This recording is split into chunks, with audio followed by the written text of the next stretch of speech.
Hey everybody, welcome back to Our Piece of Heaven, Bohol. I'm Archie. I'm Lhea. And we're here for a special purpose today to talk about expat Filipino relationships. We think it's important to talk about the importance of the relationship and why it's different. And so we've got several things that we want to talk about today.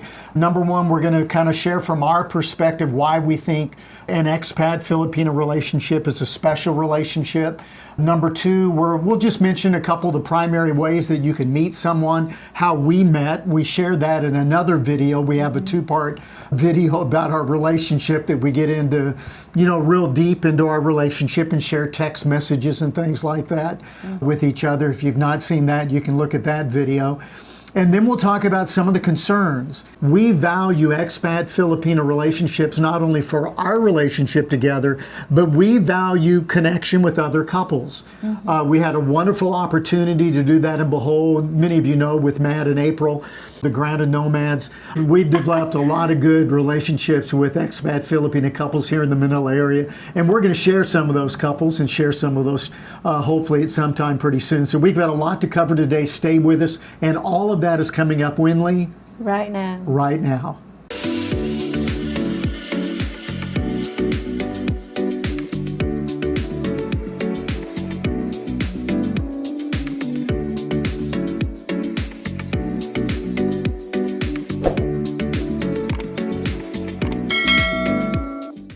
So let's begin by just talking about, and we're just going to have an open discussion. We haven't planned all of this. So we're going to kind of let some of this conversation flow where it is. Lee does not like reading from a script. She just wants to be able to share from her heart. And so I've got a couple notes that I'm looking at. But we're going to kind of share as we go through this video about expat Filipino relationships, because we feel that it is a celebration. I mean, it's a unique relationship, two cultures coming together. I mean, I can speak for expats. I know where you're coming from. Some of you, again, depending on your age, I mean, I'm in my late 60s, and many of you have had relationships before. You've been in marriages before, and you've gone through divorce, maybe even some S's at the end of divorces. And so there's a lot of challenges and a lot of reasons that we do make a move like this internationally. I chose the Philippines because of what I had heard and read about life in the Philippines, about the emphasis on family, about the commitment that I believe that Filipino women make when they do make a connection with someone, an expat coming to their country. It is two worlds coming together, East and the West, and so blending those cultures. And I've enjoyed it. I mean, being in the Philippines, things I appreciate about Lhea is the emphasis on family. I mean, Lhea is deeply devoted to her daughter, Emmy, and I appreciate that very much about her care for her daughter and sister, who I've had a good relationship with. I appreciate about Lee the commitment that she's made in our relationship and the care and concern, the affection and the closeness that we feel together. I value that and I appreciate that a lot. And we have fun being together.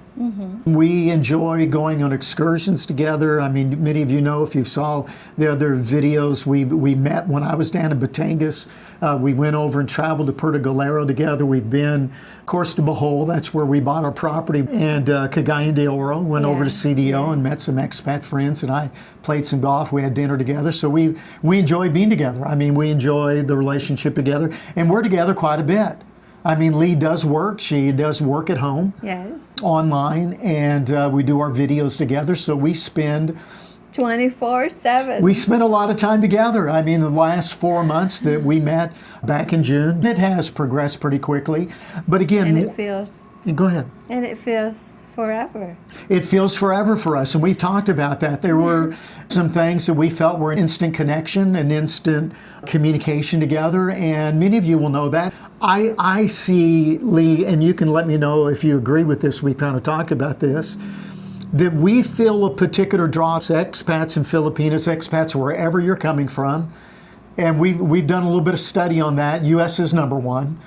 In relationships. Number two we have found is Japan. Number three we've looked at is South Korea. Number 4, I believe, is Australia. Canada's up there. UK is in there, United Kingdom, and others along the way. And we're going to talk more about that coming up. But we feel a particular draw about being an encouragement to couples. And that's why we wanted to talk a little bit about relationships and the value that we see in expat Filipino relationships. Now, I think there's two primary ways you can meet. Number one would be online, Yes. On a dating app. And we met on what dating app, Lee? Filipina Cupid. Filipina Cupid. Filipina Cupid just opens profiles where you can meet and greet and communicate and things like that. And that's how Lee and I met one Thursday evening on Filipina Cupid. And not only the dating app, but you can also meet, and the phrase for expats is boots on the ground. Now, I'm a believer, based on my relationship with Lee, I think a blend of both is healthy. I would encourage you, if you're still in the States thinking about coming to the Philippines, get on an app. Go ahead and get on Filipina Cupid. Or any apps. Any app that you're comfortable with. that you're comfortable with. And that's another point I want to make. One size does not fit all when it comes to making a connection, because I know some expats on YouTube just believe that when you get on an app, maybe a couple months before you come to the Philippines, create a relationship, focus in on that one relationship, come to meet them only, and a lot of great relationships have started that way. For me, that just wasn't the fit for me. Because, once I came to the Philippines, I'm still going through a cultural transition and trying to navigate a serious relationship and navigate getting used to the culture and travel and having a little bit of freedom and things like that. So for me, Overwhelming. it is very overwhelming. And so I would recommend the idea, do get on. I think it's great advice to get on the app ahead of time. You're going to get inundated. I mean, you'll get 100, 150 messages in the first 24 hours. So it's a little bit overwhelming. One of the recommendations that I got that I think was important is you need to dig into the app. You need to think about what are you looking for in a relationship, and you need to go into the app and do your search and, look for that particular profile. Yes. Make sure that you know what you want and you know kind of partner you want to be with. As long as you know what you want or what you're trying to find, then you will be in the right track. We don't think things happen always by happenstance. Sometimes they do. I mean, there's a lot of luck in a lot of things in life and different things like that. But we feel like our relationship, there are too many things that have really come together and aligned to not have some of that be very providential. That we believe that God has a little bit of say-so in relationships and things like that, and we're thankful for that. And it has gone very quickly. And I feel comfortable with that. I think that's one of the values, and I know that we have been critiqued and comments from different people, and some that I've kind of followed up and gone to look and maybe see what age group they're in. And we've had a couple comments from those in 30s and 40s and things like that, and we value that. We really do. We do. Thank you. But we do have a little bit of age on us. We have a little bit of experiences and wisdom and relationships that were going on, that when we made a connection, we were able to kind of not so much compare that with other relationships, but have that as guidepost to, in our conversation, when we heard each other talk to each other, different things that made really an instant connection. And some of you know what we're talking about. Some relationship, you just know it. That when you make a connection, the way you talk together, the way you share, and things really do align, and they align for us very quickly. One of a good thing is we've been there and done that, Yeah. all of it, and all that crap. Yeah. So when you get to our age, you know when you know. Experience them and live them. And I know some of you, and some of the comments have come from hurt relationships. Yes. And we're sorry for that you've been in that situation. We feel bad for those relationships that have not worked out.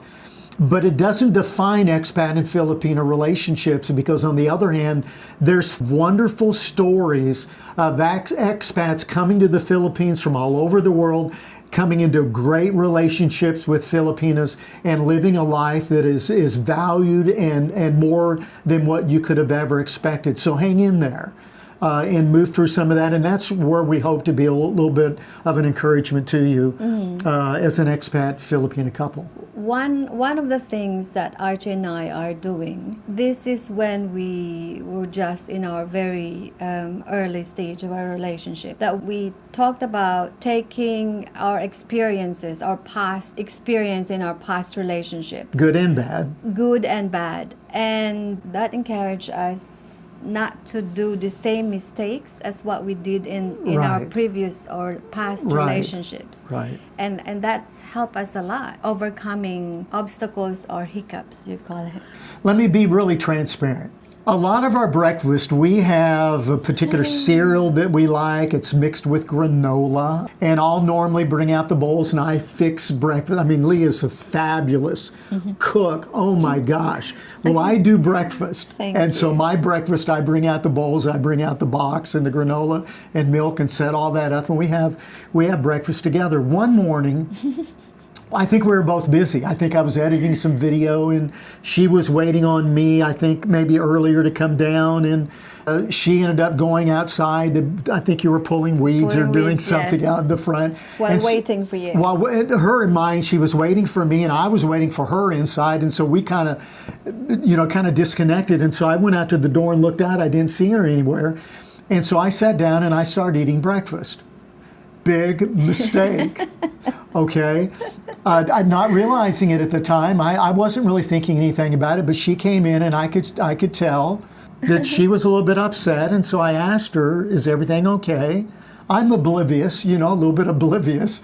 And finally got out of her, and I don't know how it was kind of a sad look, and you ate breakfast without me.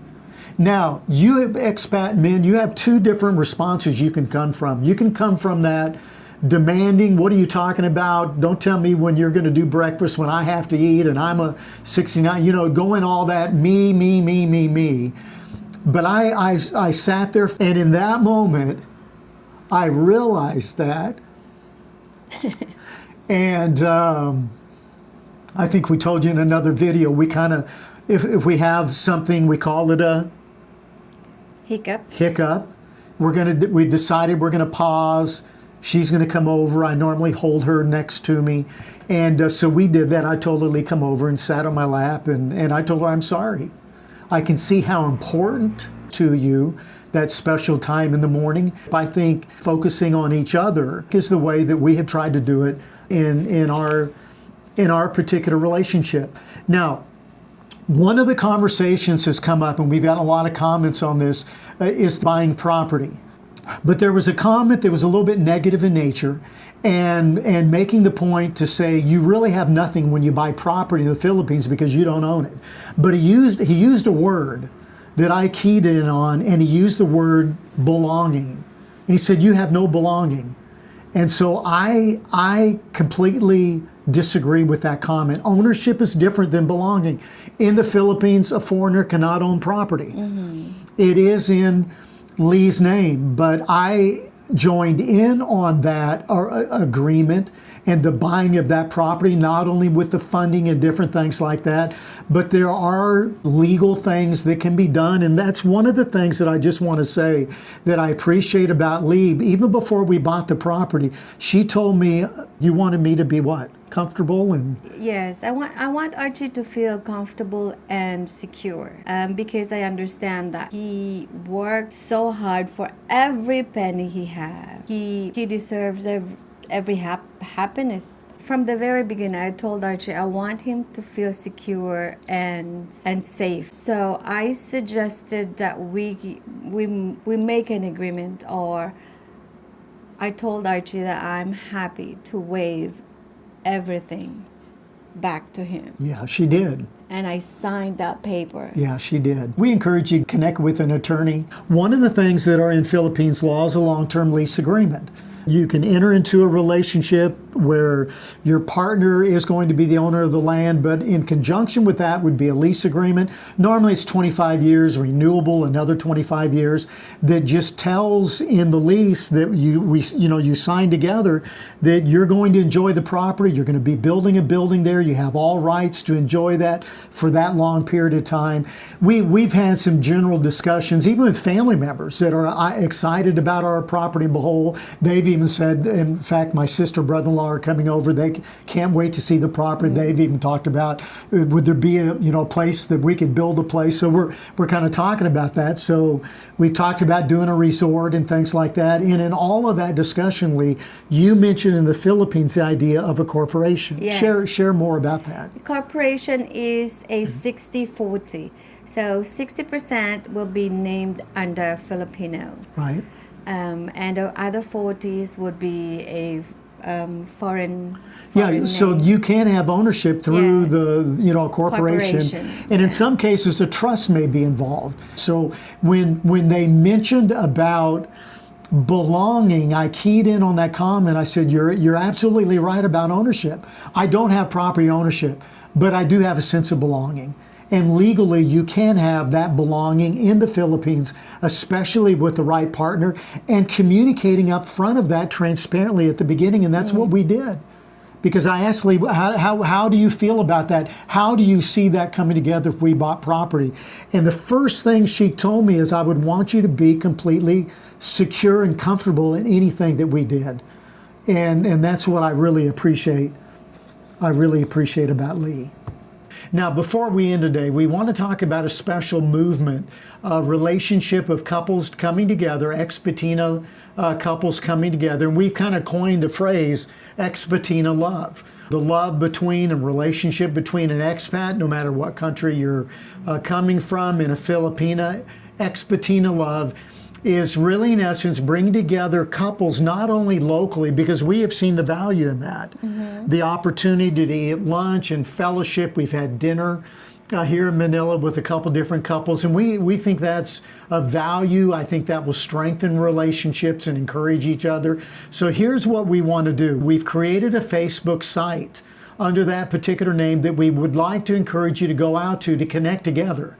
It's going to be for couples to come together. If you're interested in meeting other expat Filipina couples near you, no matter what island you're on in the Philippines, and maybe you're back in the US, maybe you're back in the UK, wherever you're at globally. So if you'd like to meet with other couples just like you in the same type of relationship to encourage, strengthen relationships, go out to the Facebook site. You can connect there. It is going to be a private site. So you'll find there are some questions there for you to answer from a couple's perspective. We want it to be specifically for couples. Couples. Yeah, It's not a dating site. Not a dating site. There's enough Philippine dating sites out there and apps and things like that. That's not what we're doing with this.